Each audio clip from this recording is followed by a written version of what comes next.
how Iran actually hit a US F-35 stealth jet. Every news channel right now is blowing up with the exact same question.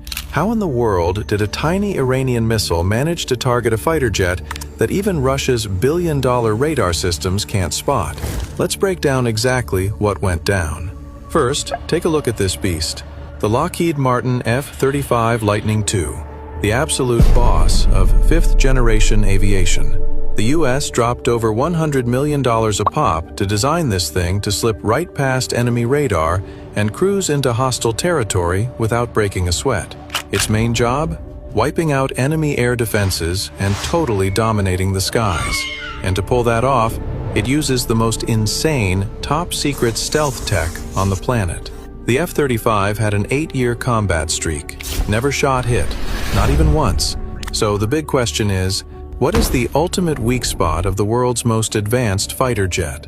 How did Iran figure it out and do what even Russia and China couldn't? Look, nowadays, anti-aircraft systems mostly use two ways to guide their missiles: radar and heat-seeking. Now, the F-35 is an absolute master at dodging radar. Because of its crazy shape and radar-absorbing materials, its radar footprint is so tiny that billion-dollar missile systems like the S-300 and S-400 just can't lock onto it. The radar signal literally just doesn't bounce back.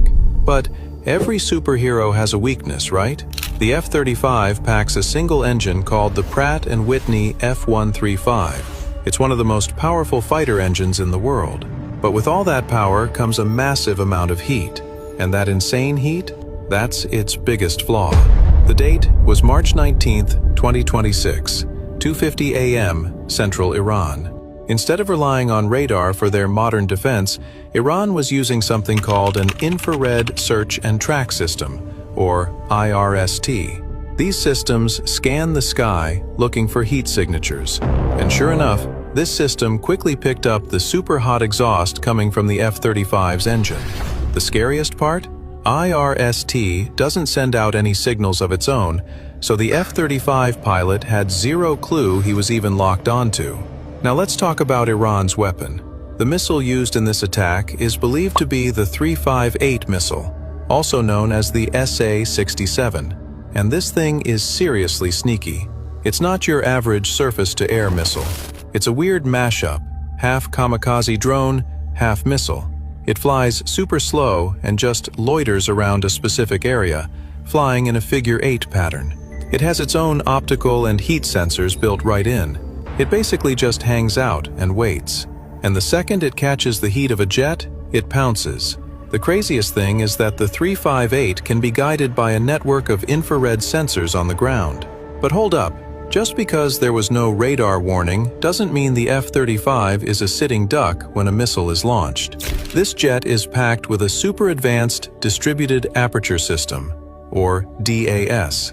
It's got 6 infrared cameras that give the pilot a full 360-degree view around the plane. The second that F-35 missile hit the gas and its rocket motor started giving off heat, the DAS caught it and instantly gave a warning alarm in the pilot's headset. Now the pilot only has seconds to react. To break the missile's lock, the pilot yanks the jet into high G turns to confuse it. At the same time, the jet starts pumping out flares. The whole point is to trick the missile's sensor, so it ditches the jet and chases those glowing flares instead. And it worked. The F-35 missile falls for the flares. It still flies incredibly close to the jet. The moment the missile senses it's super close to the target, inside its lethal radius, it just blows up mid-air.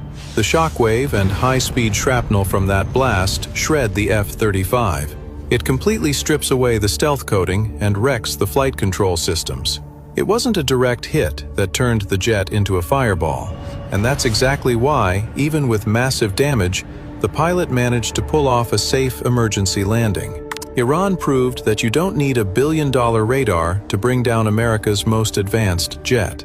So guys, what's your take on how modern warfare is shifting? Does the US need to completely rethink its